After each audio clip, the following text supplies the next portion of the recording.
Amém, irmãos? Vamos nos colocar de pé e abrir a Bíblia. Abra sua Bíblia em Efésios, capítulo 2.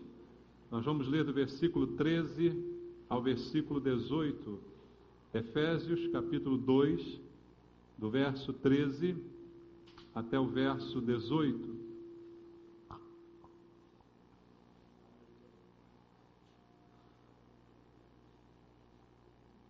Você achou na Bíblia? Efésios capítulo 2, versículo 13 em diante, diz assim: Mas agora em Cristo Jesus, vós que antes estáveis longe, fostes aproximados pelo sangue de Cristo, porque Ele é a nossa paz, o qual de ambos fez um, e tendo derribado a parede de separação que estava no meio, a inimizade, aboliu na sua carne a lei dos mandamentos na forma de ordenanças, para que dos dois criasse em si mesmo um novo homem, fazendo a paz, e reconciliasse ambos em um só corpo com Deus, por intermédio da cruz, destruindo por ela a inimizade. E vindo, evangelizou paz a vós outros que estáveis longe, e paz também aos que estavam perto, porque por ele ambos temos acesso ao Pai em um Espírito. Amém. Pai querido, mais uma vez estamos diante da Tua Palavra, Senhor, com a expectativa nos nossos corações de ouvir a Tua voz nesse lugar. Uma palavra que traga mudança e transformação para a nossa vida. Uma palavra que nos revele a Tua vontade, Pai, porque é a Tua vontade que queremos obedecer. É a Ti, Senhor, que queremos entregar toda a honra, toda a glória, Pai. Queremos ouvir a Tua voz e viver a Tua palavra, aquilo que vamos ouvir aqui esta manhã. Vem falar conosco através do Espírito Santo. Vem usar a minha vida como um instrumento nas Tuas mãos, Senhor. Eu me entrego a Ti, ó Deus, para que eu possa ser usado na ministração da Tua palavra, e essa ministração toque em nossos corações, a ponto de mudar o nosso comportamento, Pai. É a oração que eu faço com os meus irmãos, em nome de Jesus. Amém. Graças a Deus. Podem sentar, queridos. Amados, o apóstolo Paulo falou muitas vezes a respeito do que o Senhor Jesus fez por nós. E aqui, nesse texto que nós acabamos de ler, o apóstolo Paulo diz uma frase no versículo 13, que eu quero repetir contigo. Ele diz: Mas agora, em Cristo Jesus, vós que antes estáveis longe, fostes aproximados pelo sangue de Cristo. Veja, nós já vimos muitas vezes o que o sangue de Jesus fez por nós, o que a Bíblia afirma através do derramamento de sangue pelo Senhor Jesus, o perdão dos nossos pecados, a mudança da nossa natureza, tudo isto está incluído no sacrifício de Cristo. Mas aqui Paulo diz algo um pouco diferente e que vai um pouco além. Ele diz que nós antes estávamos longe, mas agora fomos aproximados pelo sangue de Jesus. Estávamos longe porque os nossos pecados, a Bíblia diz, fazem separação entre nós e o nosso Deus. Não tem como alguém estar em pecado constante, na prática do pecado, e dizer que está com Deus. Isso é impossível. A Bíblia diz que os pecados fazem separação. A Bíblia diz que aquele que é nascido de Deus não vive na prática do pecado, que é o pecado constante e recorrente. Então, isto é incompatível. Há uma separação e um distanciamento. Mas Paulo está dizendo que nós fomos aproximados pelo sangue de Cristo. Então, o sangue derramado na cruz, ao proporcionar o perdão para os nossos pecados, nos deu a condição de novamente nos aproximarmos de Deus. Como a Bíblia diz, Jesus abriu para nós um novo e vivo caminho pelo qual podemos chegar ao Pai. Mas há também um aspecto, o apóstolo Paulo está dizendo estas palavras para a igreja. E eu também entendo que o fato de nós sermos aproximados pelo sangue, isso também quer dizer que Deus nos aproximou uns dos outros, porque nos reuniu aqui como igreja. A igreja é a reunião daqueles que Deus salvou, é a reunião dos salvos. Então, nós também fomos aproximados uns dos outros pelo derramamento do sangue do Senhor. Então, é a cruz de Cristo e aquilo que Ele passou na cruz que promove, irmãos, a nossa unidade. Não existe igreja se não houver essa unidade. Não podemos dizer que servimos a Deus, que fomos perdoados, que Deus nos salvou, se não vivermos aproximados. Senão seria contrário ao princípio apresentado por Paulo aqui nesse versículo. Então o que a Bíblia diz é que a cruz nos aproximou. O que Cristo passou e padeceu, passou para que nós fôssemos um, para que houvesse unidade na igreja. E unidade é algo que hoje em dia está faltando. Veja o que diz Efésios capítulo 2, versículo 12, o versículo anterior. Naquele tempo, estáveis sem Cristo, separados da comunidade de Israel, e estranhos às alianças da promessa, não tendo esperança e sem Deus no mundo. Não era essa a história da nossa vida? Antes de conhecer a Cristo, vivíamos sem Deus no mundo, sem esperança. Mas agora, em Cristo Jesus, vocês que antes estavam longe, foram aproximados pelo sangue de Cristo. Veja o que Jesus fez ao morrer. Não apenas a salvação, mas a restauração da vida, a aproximação de novo, a esperança novamente, a comunidade, pertencimento, tudo isso está inserido no sacrifício de Cristo. Então, amados, é para pensar que essa manhã nós vamos olhar para a Bíblia Sagrada, porque Jesus morreu para que nós fôssemos aproximados. As distâncias entre nós precisam ser diminuídas. Não podemos servir a Deus cada um por si, como dizem, e Deus por todos. Isso não existe, segundo o conceito bíblico, segundo a vontade de Deus, segundo aquilo que Jesus esperava ao morrer na cruz. Ele morreu para que nós fôssemos um, vivermos em unidade como igreja. E isto vai anular as nossas diferenças, porque o que mais atrapalha a unidade são as diferenças. E se olharmos uns para os outros, veremos que somos completamente diferentes uns dos outros. Temos imagem pessoal diferente, temos aparência diferente, temos muitas ideias diferentes, preferências diferentes, comportamentos, temperamentos diferentes. Como podemos ser unidos? Amados, isto é um milagre. A unidade é um milagre feito por Deus, proporcionado através do sangue de Jesus. Veja comigo 1 aos Coríntios, capítulo 12, versículo 13. Primeira carta de Paulo aos Coríntios, capítulo 12, versículo 13.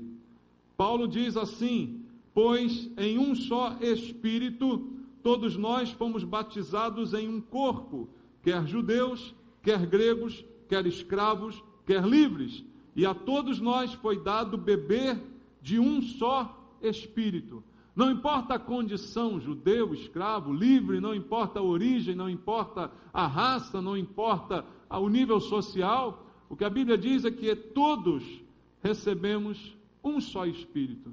Então o que nos une é maior do que aquilo que nos separa. Amém? As diferenças não são suficientes porque temos o mesmo Espírito. É isso que a Bíblia está dizendo. Embora diferentes em vários aspectos, há algo maior dentro de nós, que é o Espírito de Deus, que nos foi dado por causa do que fez Jesus por nós. Por isso, cada crente no Senhor Jesus é templo do Espírito Santo, e como templo do Espírito Santo, precisamos viver em unidade, porque o Senhor nos chamou para sermos um. E isto é que faz de nós um povo só, uma só família. Volta lá no texto em Efésios capítulo 2, e vamos ler também um versículo que não lemos, o versículo 19. Paulo conclui aquele versículo inicial que nós lemos dizendo assim: assim, já não sois estrangeiros e peregrinos, mas concidadãos dos santos, e sois da onde, irmãos? Da família de Deus. Você já parou para pensar nisso? Nós somos da família de Deus, concidadãos dos santos. A comunidade chamada igreja é a comunidade dos santos, daqueles que foram separados para Deus. É assim que Deus vê a igreja, amados, como uma comunidade de santos, e somos cidadãos comuns desta comunidade. Pertencemos uns aos outros, somos chamados por Deus de família de Deus. Então, amados, se a Bíblia diz tudo isso a respeito de nós, cabe também nesse momento uma autocrítica. Será que eu tenho vivido como família de Deus? Será que o meu comportamento reflete este pertencimento que a Bíblia diz? Eu pertenço à família de Deus? Sou concidadão junto com os santos? Estas coisas estão aqui não apenas para serem bonitas e apreciadas, mas para serem vividas. Porque para que elas fossem possíveis, o sangue foi derramado. Como disse o texto de Paulo, aproximados pelo sangue. O sangue nos fez família, porque nos aproximou. Então, o sangue derramado para que eu fosse agora concidadão juntamente contigo, santo no Senhor e membro da família de Deus, todos nós com o Espírito Santo. O mesmo Espírito, apesar das nossas diferenças. Esse é o padrão de Deus. Talvez alguém diga, mas eu não tenho visto muito isso na igreja. Eu não tenho percebido isso muito nas pessoas que me cercam, naqueles que estão comigo, ao observar o comportamento. Amados, não importa se isso é assim ou não. O que importa é o que a Bíblia diz, e o que nós temos que viver é isso. Se identificamos que não estamos vivendo isto, não podemos assistir a isso passivamente. Precisamos nos empenhar, cada um fazendo a sua parte, para que vivamos o que a Bíblia diz. Somos família de Deus. Amém? E se vivermos isso, aí sim, muitas coisas mudarão. Igreja não é só um prédio e um grupo de gente reunida. Igreja é família de Deus. É a nossa família. É a família que agora nos acolhe. Como foi o testemunho que a gente ouviu, a menina que foi morta, a sua família já não era mais o seu pai nem sua mãe. A sua família era a igreja. Nós somos família nesse lugar. Essa é a maior família que nós temos, porque a família de Deus é aquela em que nós somos acolhidos e temos a condição nos dada pelo sangue de Cristo para pertencermos uns aos outros. Esse é o plano de Deus. O plano de Deus é esse. Se ele não está acontecendo, o problema não é de Deus, o problema é nosso. Nós é que não estamos vivendo o que afirma a palavra de Deus. Mas se vivermos o que a palavra de Deus afirma, o que vai mudar nisso? Ah, amados, muita coisa vai mudar. Vamos ler juntos a Bíblia. Abrem Efésios capítulo 3, versículo 10. Efésios capítulo 3, versículo 10, eu vou ler alguns textos com você, diz assim: para que, pela igreja, a multiforme sabedoria de Deus se torne conhecida, agora, dos principados e potestades nos lugares celestiais. Veja, pela igreja, Paulo está dizendo, a multiforme sabedoria de Deus vai se tornar conhecida até aos principados e potestades. Veja a importância da igreja. É pela igreja que nós tornamos isto conhecido a todos, inclusive aos principados e potestades. Então veja, a unidade da igreja é o maior instrumento que nós temos de evangelização. Esse é o maior instrumento, a unidade. Jesus disse aos seus discípulos que eles seriam conhecidos pelo amor que eles dedicariam um ao outro. Esse é o maior instrumento de evangelização, porque todos verão, e até os principados e potestades conhecerão, pela unidade da igreja, e temerão, porque é na unidade da igreja, amados, que nós vencemos o maligno. É nessa unidade que nós nos tornamos fortes para resistir aos dardos inflamados de Satanás. Então a unidade é muito importante para nós. Por quê? Vai nos dar o perfeito conhecimento de Deus e da sua vontade para a nossa vida.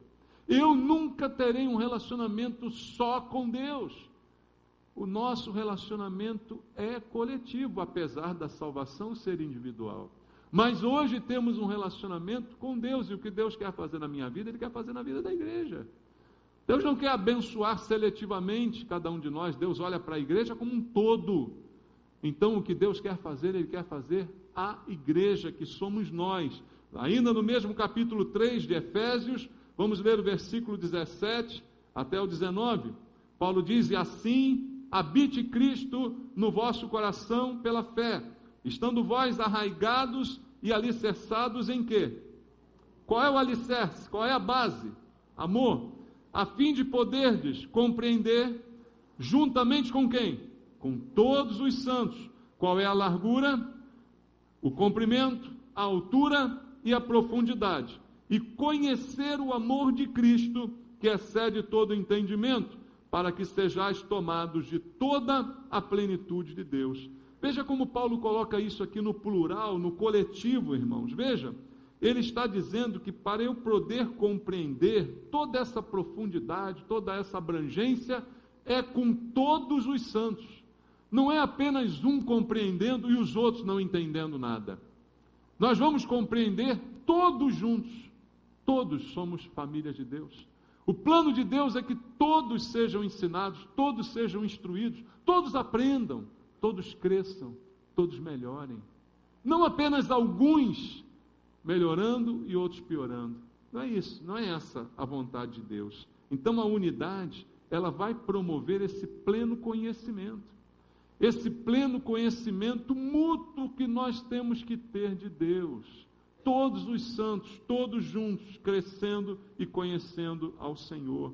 Veja, amados, mas para que essa unidade realmente aconteça e atinja os seus objetivos, Deus já fez o que tinha que fazer. Você concorda? O primeiro versículo que a gente leu diz que nós fomos aproximados pelo sangue. O sangue já foi derramado? Já foi derramado. O que Deus tinha que ter feito pela unidade da igreja, já fez. Agora cabe a quem a unidade da igreja? Cabe a nós. E aí, irmão, não adianta ficar orando pela unidade da igreja.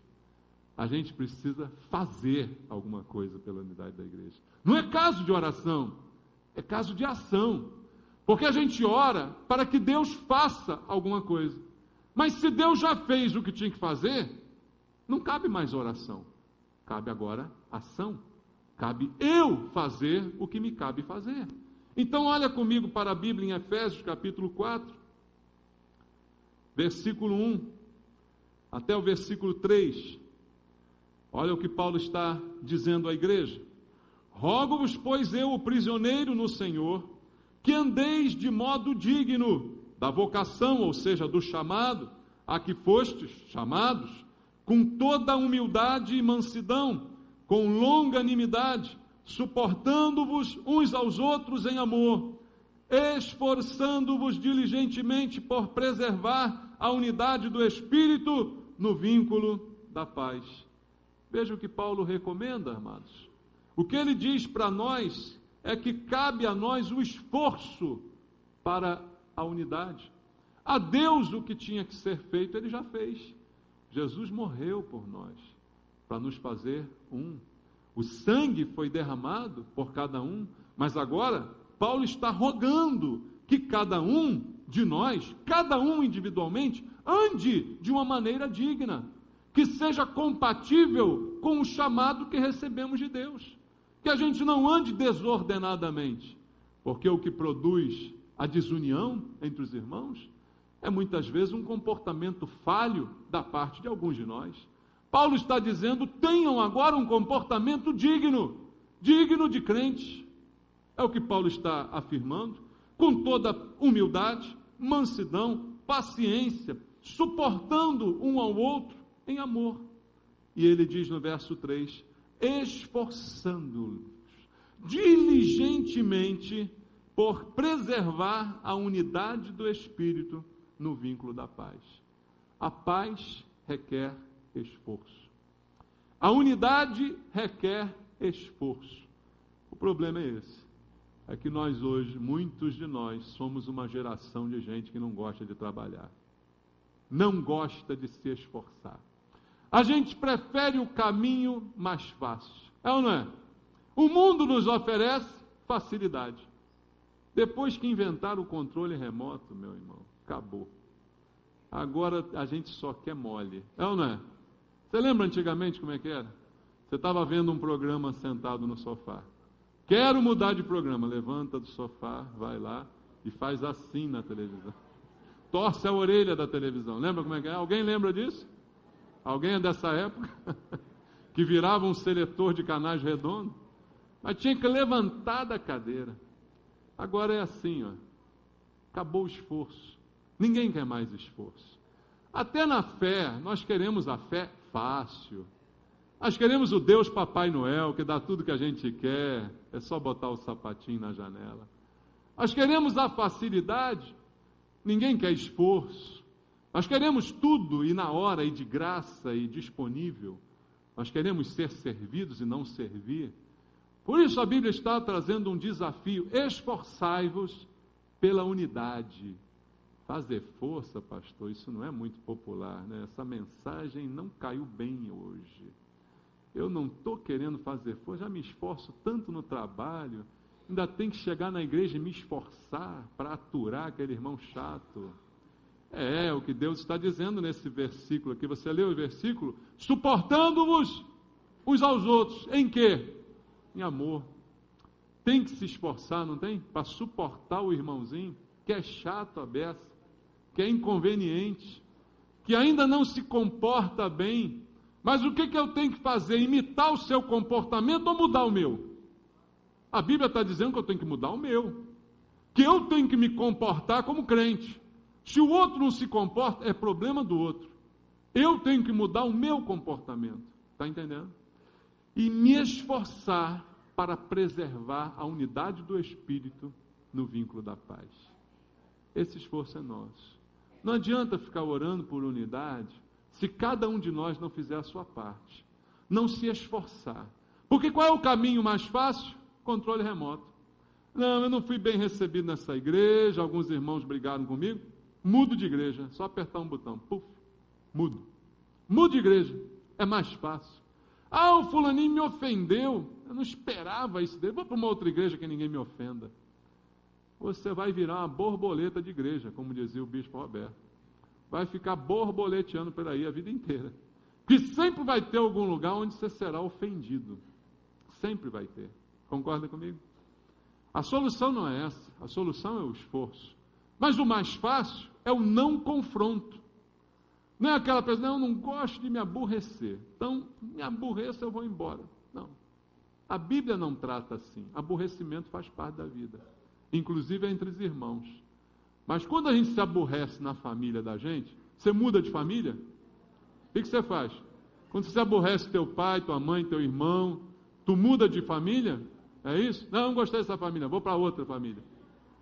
Você não faz isso, faz? Não. Então você se esforça. Você se esforça para aturar, né, um erro do pai, da mãe, do irmão. Você se esforça. Você não muda de família. Por que na igreja a gente quer mudar de igreja? Porque a gente não quer se esforçar. Mas quem está mandando a gente se esforçar não é o pastor Maurício. É a Bíblia. Você leu comigo o texto, eu só li contigo. Esforçando-vos diligentemente. Diligência é disciplina. É esforço repetitivo, diário, contínuo, determinado. É algo para se fazer todo dia. Ser diligente é o que Deus está requerendo de nós. Até quando? Até chegar lá. Até ter unidade. Até o resultado ser obtido. Por quanto tempo eu vou me esforçar para aturar aquele irmão? Pergunta para Jesus.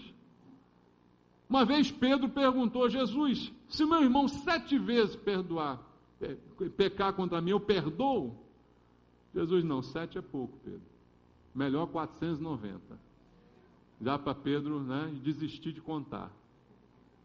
É assim que tem que ser. Por quanto tempo? Até a morte. Quando você casa, você não diz assim, até que a morte nos separe? Já ninguém respeita mais isso hoje, né? Mas o compromisso com Cristo e com a igreja é o mesmo, até a morte. Por quanto durou o compromisso de Jesus contigo? Não foi até a morte? Foi até a morte. E o nosso com Cristo? Não é até a morte? Por que não? E o nosso com a igreja, com o nosso irmão? Também não é até a morte? Por que não? Por quanto tempo vai aturar? Até a morte. Por quanto tempo for necessário e preciso. Ainda em Efésios 4, leia o versículo 13. Paulo diz, até quando? até que todos cheguemos à unidade da fé. É até todos chegarem lá. E do pleno conhecimento do Filho de Deus, e a perfeita varolinidade à medida da estatura da plenitude de Cristo. Paulo diz, você vai se esforçar até chegar lá, até chegar à unidade de todos, não basta um ou outro, é todos, e até você chegar à estatura de ser um perfeito varão. Aí você diz, então eu acho que não vai dar, porque eu nunca vou ser perfeito. Então é até a morte, é morrer tentando. Jesus não disse isso em Mateus 5,48? Sede vós perfeitos como perfeito é o vosso Pai? Ou alguém já tirou isso da Bíblia? Na minha Bíblia está escrito isso. Está escrito isso na tua? Vê aí, Mateus 5,48. Na minha está escrito isso. Então Deus está mandando ser perfeito. O que eu tenho que fazer? Tentar ser. Amém? Até quando? Até a morte. Até o fim. Até chegar lá. E se não chegar, vou morrer tentando. É assim que a Bíblia fala para nós a respeito de unidade. Eu vou morrer tentando. A unidade do Espírito, amados, ela vem quando a gente percebe quem é que nos uniu, quem é que derramou o sangue, por que nós estamos aqui. Nós estamos aqui por causa da mesma coisa, por causa do mesmo fato, por causa da mesma atitude. Jesus morreu por nós. O sangue foi derramado por nós. Esse é o motivo. Será que tem outro motivo para a gente vir à igreja? Que não seja este o principal? Jesus morreu por nós. Esse motivo comum que nos dá esperança, amados. Então a unidade vem quando a gente percebe isso. Que apesar das diferenças, o motivo é comum. O objetivo é comum. Estamos indo para o céu. Estamos rumando com o mesmo alvo, com o mesmo objetivo. Abra em Efésios 4, versículo 4. Diz assim: há somente um corpo e um espírito, como também fostes chamados, numa só esperança da vossa vocação. Há um só Senhor, uma só fé, um só batismo, um só Deus e Pai de todos, o qual é sobre todos, age por meio de todos e está em todos. Um só. Tudo é um. Então eu tenho que ser um com você. Amém? Porque a nossa origem é comum. O sangue de Cristo que nos aproximou e que nos uniu. Então há um só corpo, como está escrito na Bíblia. Qual é o corpo? A igreja. Há uma só igreja. É o corpo de Cristo. Essa é a igreja. Lá no céu, como é que vai ser lá no céu? Já parou para pensar? Será que vai ter sala para cada igreja lá? Tem uma sala da Nova Vida. Tem uma sala da Igreja Batista. Tem uma sala da Assembleia de Deus. Será que vai ter isso? Qual é a igreja que Jesus conhece? É a igreja do Senhor. É o corpo de Cristo. Somos nós unidos no Senhor. Essa é a igreja. Um só corpo, está escrito na Bíblia. Abra em 1 Coríntios 12, 27. Primeira carta de Paulo aos Coríntios, capítulo 12, versículo número 27, diz assim: por isso aquele que comer o pão, 12, 27. Ora, vós sois corpo de Cristo, e individualmente membros desse corpo. Vós sois corpo de Cristo. Sabia disso? Você é corpo. E individualmente, membro deste corpo.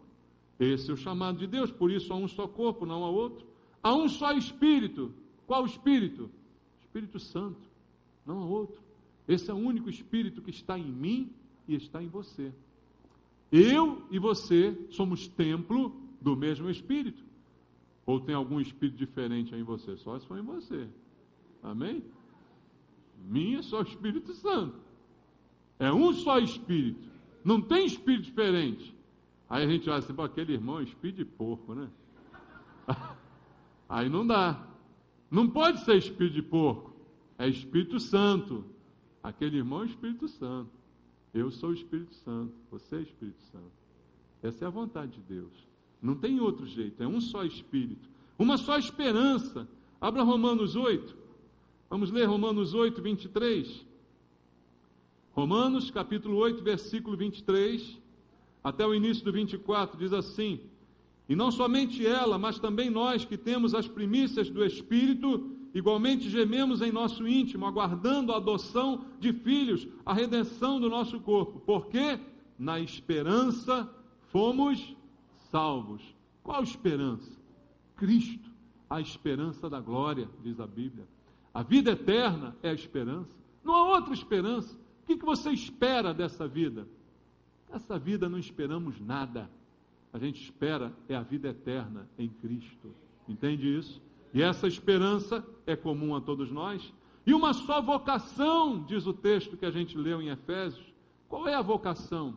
Qual é o meu chamado? Para que eu fui chamado por Deus? E há muitas opções para servir a Deus, usar dons, usar talentos, mas há uma vocação que Paulo se refere, que resume todas as outras. Nós fomos chamados numa só vocação. Abra comigo 1 de João, capítulo 4, versículo 8, lá no final da sua Bíblia. Primeira epístola de João, capítulo 4, no versículo 8 e também no versículo 16. 1 de João, capítulo 4, verso 8, diz assim: aquele que não ama, não conhece quem? Por quê? Porque Deus é amor. E o versículo 16: e nós conhecemos e cremos no amor que Deus tem por nós. Deus é amor, e aquele que permanece no amor, permanece em Deus e Deus nele. Paulo diz: o amor jamais acaba. Os dons passarão, mas o amor jamais acaba. A vocação a que fomos chamados, a única e maior de todas, que supre todas as outras, é o amor. Você foi alcançado pelo amor e você foi chamado para amar. Amar quem? Quem é simpático comigo? Amar até os inimigos. Não foi isso que o Senhor Jesus nos ensinou? Então a vocação nossa, maior e única do que qualquer outra, é o amor. Se eu entender essa vocação, eu começo a me aproximar da unidade. Eu não vou ser um com você porque você é simpático comigo, mas porque eu vou amar você, mesmo da forma como você é. Eu vou amar você, porque o Senhor me amou. Isso é que vai proporcionar a verdadeira unidade da igreja, irmãos. Uma só fé, também foi dito pelo apóstolo Paulo. E qual é a nossa fé? Veja, a nossa fé é a palavra de Deus. Abra Romanos capítulo 10, versículo 8 e versículo 17. Ele diz: porém que se diz, versículo 8 de Romanos 10, a palavra está perto de ti, na tua boca e no teu coração. Isto é, a palavra da fé que pregamos. E no versículo 17, ele diz assim: e assim a fé vem pela pregação, e a pregação pela palavra de Cristo. Fomos chamados, segundo Paulo, em uma só fé. E da onde vem a fé? Da pregação. E a pregação vem da onde? Da palavra de Cristo. É uma só fé, é uma só palavra. É essa em que cremos. E é ela que vai produzir a unidade, a palavra que vem do Senhor para a nossa vida. Não é o que eu penso, o que eu acho, o que eu sinto, mas é o que diz a palavra. Estou pouco ligando para o que eu penso, para o que eu acho e pelo que eu sinta. O que importa é o que diz a palavra, porque é uma só palavra. Todas estas unidades precisam se manifestar na vida da igreja, que deve viver em unidade. Paulo também diz que há um só batismo. E que batismo é esse? 1 Coríntios, capítulo 12, versículo 13. 1 Coríntios, capítulo número 12, no versículo número 13. Ele diz, eu vou ler de novo: pois em um só Espírito todos nós fomos batizados em um corpo, quer judeus, quer gregos, quer escravos, quer livres, e a todos nós foi dado beber de um só Espírito, um só batismo, o batismo do Espírito, no qual fomos selados para a salvação. Como diz Efésios capítulo 2, o penhor da nossa herança, a garantia de que receberemos a salvação é o Espírito Santo que o Senhor nos concedeu. É isso, queridos. Se encararmos a verdade de que todo crente tem o Espírito Santo, nossos relacionamentos precisam refletir essa verdade na nossa vida comum na igreja. Como alguém que chegar ao nosso meio vai perceber esse amor, esse relacionamento, essa presença, essa unidade no Espírito, se nós não mostramos essa unidade através dos nossos relacionamentos? Se vivemos brigando uns com os outros, se vivemos prejudicando uns aos outros, sem paciência uns com os outros, censurando e condenando uns aos outros, aonde está a unidade do Espírito?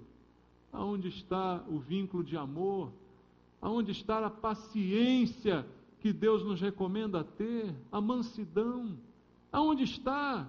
Na teoria e na prática da vida, amados. Tudo é um para o Senhor, inclusive a igreja. Só há uma igreja e um só Pai, segundo diz Paulo em Gálatas capítulo 4, versículo 6. Vamos ler Gálatas capítulo 4, versículo 6. O apóstolo Paulo, ele nos diz assim: e porque vós sois filhos, enviou Deus ao nosso coração o Espírito de seu Filho, que clama, Abba, Pai. Um só Pai, o nosso Deus. Quem é o seu Pai? Hein? É o mesmo meu. Olha para a pessoa do seu lado aí. É filha do mesmo Pai. Tem pai diferente? Não, é filha do mesmo Pai. É família de Deus. Está entendendo isso? Família de Deus. Por que é família de Deus? Porque somos filhos do mesmo Pai. É um só Pai. E todos nós temos o direito de chamá-lo Papai, como está escrito aqui. E papai, ele não tem filhos prediletos. Os pais naturais até têm, quando tem mais de um, embora queiram disfarçar, instintivamente escolhem secretamente um como seu filho predileto. Mas o Pai, o Abba Pai, o Papai de todos nós, não tem filhos prediletos. Ou eu sou filho, ou eu não sou filho. Não tem escala de predileção. Então, a pessoa que está do seu lado, que também chama Deus de Pai e Papai, ele é tão pai seu quanto dela. Não pense que você é um filhinho de papai privilegiado, tá bom? Você é tão filho quanto aquela que está do seu lado, se é que ela também é crente, né? Estou falando para os crentes essa manhã, amém? Mas entre nós, os crentes, que temos o Espírito Santo, não tem um filho predileto aqui, amados. Deus ama tanto você, como seu filho, quanto ama a pessoa que está do seu lado, que também é seu filho. Então, o papai seu é o papai dela. Então, não pode haver disputa. Que inútil é disputar a preferência do papai, se eu sei que papai ama a todos igualmente. É inútil. Só vai produzir rixa entre nós. Por que muitos irmãos brigam? Brigam pela preferência do papai e da mamãe. Não é assim que acontece? Muitos irmãos brigam porque querem aparecer mais para o papai e mamãe, querem chamar mais a atenção do papai e da mamãe. Papai, o nosso papai, não se importa com nada disso. Você não precisa brigar com ninguém para chamar a atenção de papai. Papai vê você. Você não precisa brigar com ninguém para que papai goste mais de você. Ele não vai gostar mais de você. Ele gosta tanto de você quanto gosta dos outros que está do seu lado. Essa é a lembrança para a nossa unidade. E, amados, essa unidade, ela vai desenvolver o corpo. Não há outro crescimento para a igreja se não for em unidade. Veja, a igreja pode até crescer em números. Nós podemos ter 2.000 membros, 3.000, 5, 10, quantos você quiser. Mas isso não quer dizer que a igreja cresceu. A igreja só cresce quando cresce em unidade. Se ela cresce em números, mas esses números não se traduzem em unidade, não houve crescimento. Talvez tenha havido crescimento aos olhos humanos, as contabilidades da igreja. Mas aos olhos de Deus não houve crescimento, porque crescimento só em unidade. Volta lá em Efésios 4, vamos ler versículo 11 até o 13. Ele diz: E ele mesmo concedeu uns para apóstolos, outros para profetas, outros para evangelistas e outros para pastores e mestres, com vistas ao aperfeiçoamento dos santos, para o desempenho do seu serviço, para a edificação de quê? Do corpo de Cristo, até que todos cheguemos à unidade da fé e do pleno conhecimento do Filho de Deus e a perfeita varonilidade à medida da estatura da plenitude de Cristo. Veja, até os cargos, entre aspas, que Deus levantou na igreja, têm um único propósito: promover a unidade. Você é líder de alguma coisa aqui na igreja? O teu único propósito na liderança não é engrandecer o seu time ou o seu grupo, é promover a unidade da igreja. Se você não promove a unidade da igreja, líder, você está falido como líder. Você não está fazendo o propósito para o qual foi chamado. Deus concedeu uns para apóstolos, outros para profetas, outros para evangelistas, outros para pastores e mestres.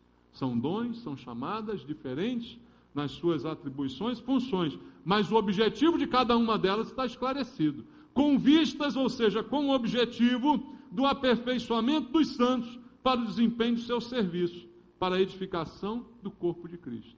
Para que o corpo de Cristo esteja edificado, Deus deu dons aos homens e distribuiu esses dons entre nós. Cada um de nós tem um dom.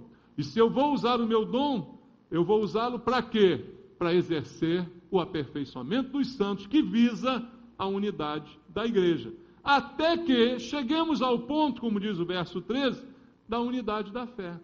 Ou seja, todo o trabalho dos pastores, evangelistas, mestres, apóstolos, músicos, professores, qualquer outro dom que você inclua nessa lista, todo o trabalho redunda em que todos cheguemos, todos, à unidade da fé e ao pleno conhecimento do Filho de Deus e à perfeita varonilidade.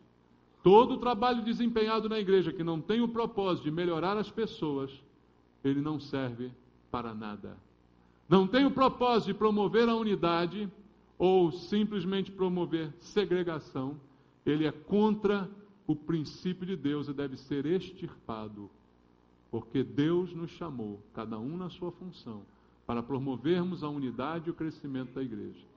Para promovermos a santificação de cada um do corpo de Cristo. Para que cada um de nós seja mais unido ainda na fé e no desempenho da sua função. Para que cada um de nós termine a sua carreira como um perfeito varão, como é a vontade do Senhor para nós. Foi para isso, amados, que Deus nos chamou e nos deu os dons. E aí os resultados dessa unidade serão visíveis. Quanto mais unida é uma igreja, mais visíveis são os resultados dessa unidade. Mas o contrário também é verdadeiro. Quanto mais desunida é a igreja, quanto mais inimigos são os irmãos, mais isso também se reflete, é visível aos olhos de quem quiser chegar e ver. Como disse Jesus, eu repito, ele falou que os discípulos seriam conhecidos pelo amor. Assim como também a falta de amor vai tornar isso evidente a quem olhar para a igreja. Então, a unidade vai ser logo percebida. E alguns sintomas para a gente terminar. Versículo 14, diz assim: para que não mais sejamos como meninos, agitados de um lado para o outro, levados ao redor por todo o vento de doutrina, pela artimanha dos homens, pela astúcia com que induzem ao erro. Veja, a unidade da igreja em que cada um desempenha o seu papel, promove o extermínio da meninice. Deixa de ser criança e passa a ser agora um homem, uma mulher de Deus. Para de frescura, em outras palavras.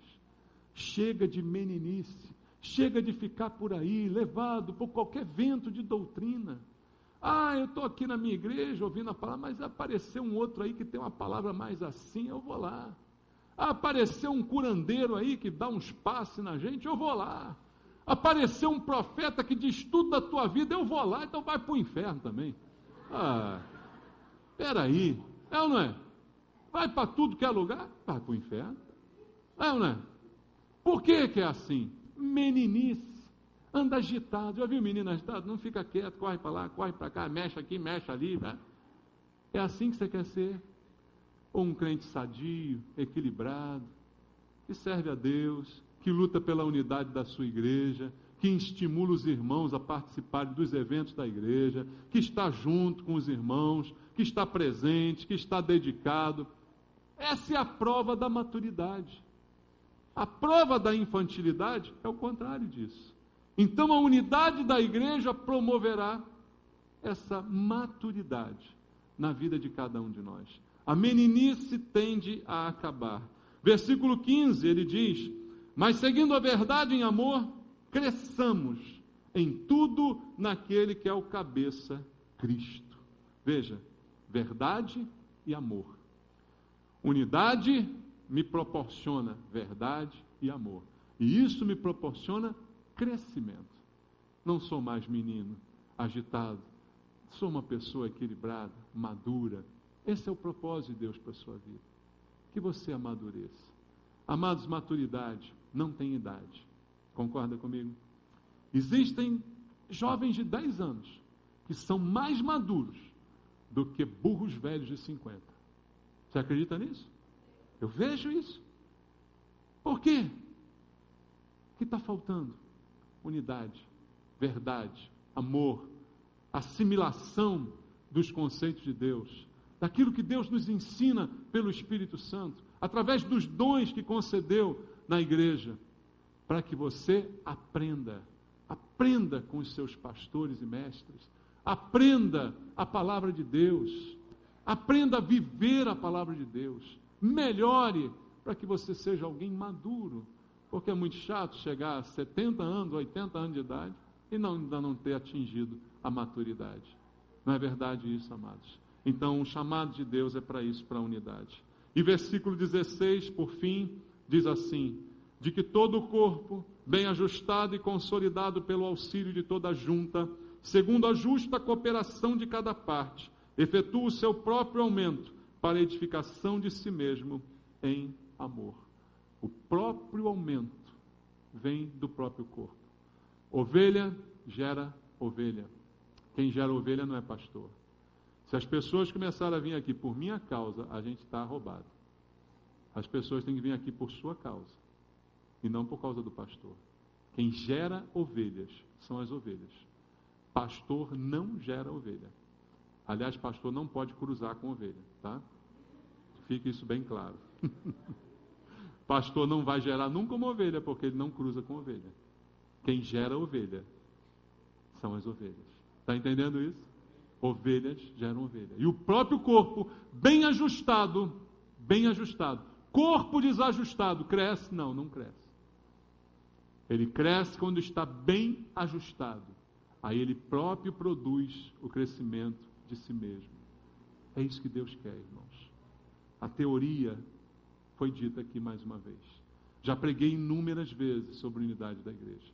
E vou pregar ainda mais inúmeras vezes que o Senhor me permitir sobre a unidade da igreja. A teoria a gente vai conhecendo cada vez mais. Mas a prática é de cada um de nós. É o esforço que é requerido de cada um de nós. A prática vai começar quando? Quando o culto acabar. Tem almoço na cantina, sabia disso? É um ótimo lugar para se praticar a unidade. Você dá a vez para o outro, não reclamar da comida, não brigar por causa do troco, não querer furar a fila. É uma maravilha. É a prática da unidade. Aí nas reuniões, na reunião da União Feminina hoje à tarde, todo mundo em unidade. No culto dos adolescentes, no culto dos jovens, um ministério ajudando o outro, nenhum disputando pela preferência do povo. Não é verdade? Os casais bem fortes, fortalecidos, todos participando dos eventos da igreja, sem competição. Essa é a prática. Saber a teoria e não aplicar na prática, não adianta nada. Você pode saber tudo sobre dirigir, mas se na prova prática você derrubar a baliza, babau para você. Não tem carteira de motorista. Tem gente que já falou: oh meu Deus, de novo, não me lembra isso, pastor. Mas é verdade. Teoria sem prática não serve para nada. E a prática é agora. Agora, irmão. Acabou o culto, é agora a prática. É a hora do nosso relacionamento se mostrar como Deus deseja que ele seja. Amém? Deus abençoe você em nome de Jesus. Glória a Deus. Louvado seja o Senhor. O Senhor quer nos fazer fortes pela nossa unidade. Glória a Deus. Jesus morreu pela nossa unidade. O sangue foi derramado pela nossa unidade. Nós vamos celebrar a ceia do Senhor, que é, entre outras coisas, uma celebração da unidade da igreja. Em memória de Cristo e do que Ele fez por nós. E uma das coisas que Ele fez por nós foi o que nós lemos aqui. Nos aproximou pelo sangue. Amém? Vamos fazer uma oração. Pai querido, nós ouvimos a Tua palavra mais uma vez aqui essa manhã, Pai. Mais uma vez o Espírito Santo falou ao nosso coração. E nós não queremos ser apenas ouvintes da Tua palavra, Pai. Nós queremos ser praticantes daquilo que estamos ouvindo nesse lugar. Nós queremos viver a Tua palavra na prática, do dia a dia. Nós queremos mostrar que suportamos o nosso irmão. Não precisamos suportar quando ele é bom conosco. Só precisamos suportar quando ele é mau, quando ele erra conosco. É aí que nós vamos mostrar o quanto estamos dispostos à unidade. Suportar uns aos outros em amor. Promover o crescimento do corpo de Cristo nesse lugar. É o que queremos. Ajustar a nossa vida, Pai. Estar bem ajustados para crescermos juntos em amor. Esse é o Teu plano, Pai. Para isso o Senhor derramou o sangue na cruz também. Para nos aproximar pelo sangue. Chegamos mais perto de Ti. E chegamos mais perto uns dos outros. Senhor, vamos participar da ceia agora. Pai querido, que responsabilidade nós temos. Participar desse momento, Pai. Não sem antes examinar o coração, como diz a Tua palavra. E o que temos para examinar? Será que eu sou um? Será que eu sou membro desse corpo? Será que eu sou participante do corpo de Cristo? Como vou participar do pão se eu não participo do corpo? Meu Deus, que este símbolo seja verdade em nossa vida, Pai. Em nome de Jesus, produz a unidade da Tua igreja aqui, Pai. A unidade da fé, no crescimento, no amor. Pai Santo, cura as nossas feridas. Em nome de Jesus, eu abençoo a igreja e eu Te peço, meu Deus, venha a cada dia falar poderosamente ao nosso coração, a cada momento, em nome de Jesus. Amém. Graças a Deus. Os irmãos vão distribuir a ceia do Senhor. Vamos louvar a Deus. Eu sei que foi pago um alto preço para que contigo eu fosse meu irmão.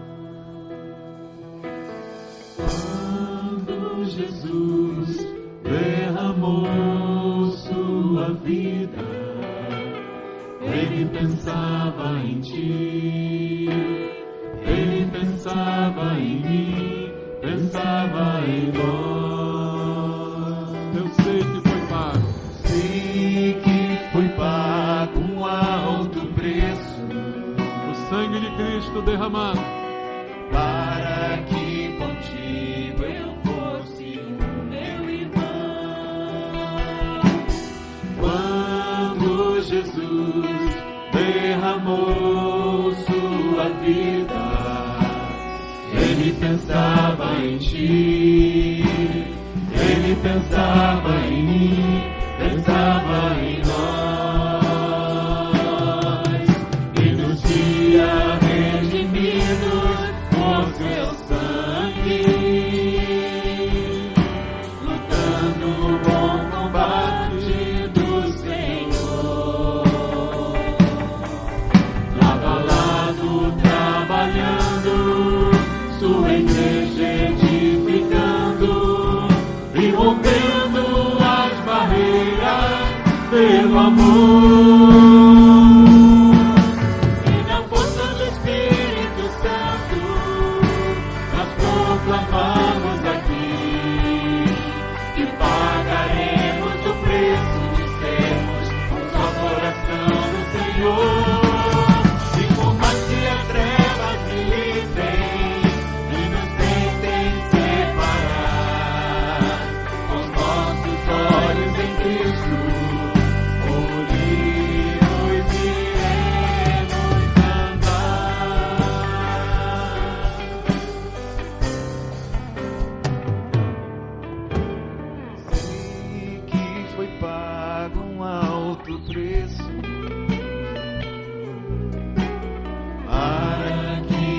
contigo eu fosse um mero irmão.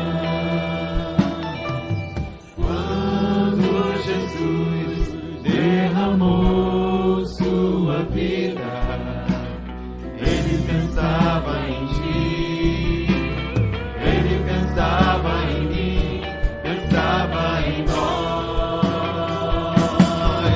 e nos via redimidos por seu sangue, lutando o bom combate do Senhor, lado a lado trabalhando, sua igreja edificando e rompendo as barreiras pelo amor. E na força do Espírito Santo nós proclamamos aqui que pagaremos o preço de sermos a oração do Senhor.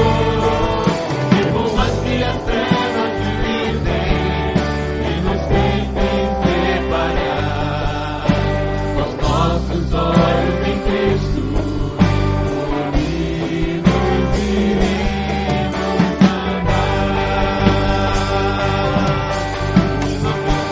Em nome do Espírito Santo nós proclamamos aqui que pagaremos o preço de sermos o só coração do Senhor. E por mais que as trevas dividem e nos tentem separar, os nossos olhos em Cristo unidos iremos andar. Unidos iremos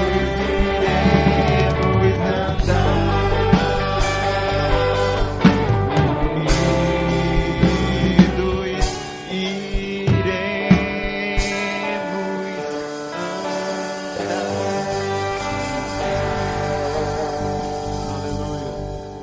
Glória ao teu nome, Senhor. É isso que queremos, Pai. Pelo teu sangue fomos aproximados e queremos viver em unidade, como é a tua vontade. Não podemos participar da ceia se não estamos em unidade. Pai querido, a tua palavra diz que não podemos nem ofertar. Se vamos ofertar e lembramos que tem alguma coisa contra o irmão ou que ele tem contra nós, a palavra diz, deixa de lado a oferta, vai se reconciliar primeiro com teu irmão, para depois você vir e ofertar. Nada podemos fazer, Pai, nem trabalhar no ministério, se não estamos dispostos a pagar o preço da unidade, se não estamos dispostos a lutar por ela, Pai. Porque o Senhor derramou sangue para que nós sejamos um. O Senhor nos aproximou pelo sangue. Obrigado, Jesus, por tudo que foi feito, pelo pão que partimos, que representa o teu corpo, que sofreu por nós. E hoje nós somos o corpo de Cristo, o corpo por quem o Senhor sofreu. A igreja, do qual o Senhor é o cabeça, e nós somos o corpo.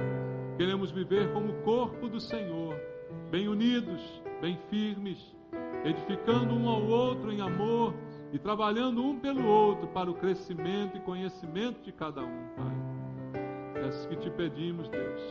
Ajuda-nos a entender isso, Senhor, a viver como o corpo de Cristo, para que possamos participar do corpo de Cristo essa manhã através desse pão. É a oração que fazemos em nome de Jesus. Amém. Participemos do pão.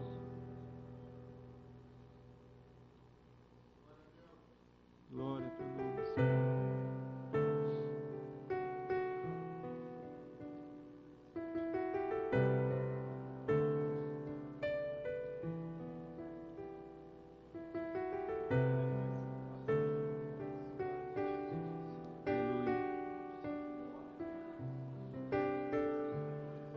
Este é o cálice da nova aliança, que nos lembra o sangue de Cristo derramado por nós. Como lemos hoje na palavra, fomos aproximados pelo sangue. E hoje fazemos parte desta aliança, todos nós, membros desta aliança. A aliança que Deus tem comigo é a mesma que Ele tem contigo, é a mesma que Ele tem com cada um dos que participam dela. Que esta lembrança venha agora à nossa memória. Estamos participando do sangue de Cristo, que nos aproximou e que nos fez família de Deus. Essa é a responsabilidade que temos, viver como família de Deus. Perdoa, Pai, os nossos pecados, perdoa as nossas meninices, as nossas infantilidades, Senhor. Perdoa-nos, Deus, para que possamos viver em unidade como o Senhor deseja, perdoando uns aos outros, suportando uns aos outros. Que o Senhor nos perdoe para isso, Pai. Oramos por isso em nome de Jesus. Amém. Participemos do cálice.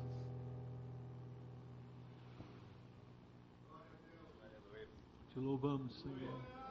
Louvamos ao Senhor. Glória a teu nome, Senhor. Promove a unidade da igreja, Pai. Eu sei que foi pago um alto preço para que contigo eu fosse meu irmão. Jesus derramou sua vida, Ele pensava em ti, Ele pensava em mim, pensava em nós. E a redimir-nos por seu sangue, lutando um bom combate do Senhor.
Preço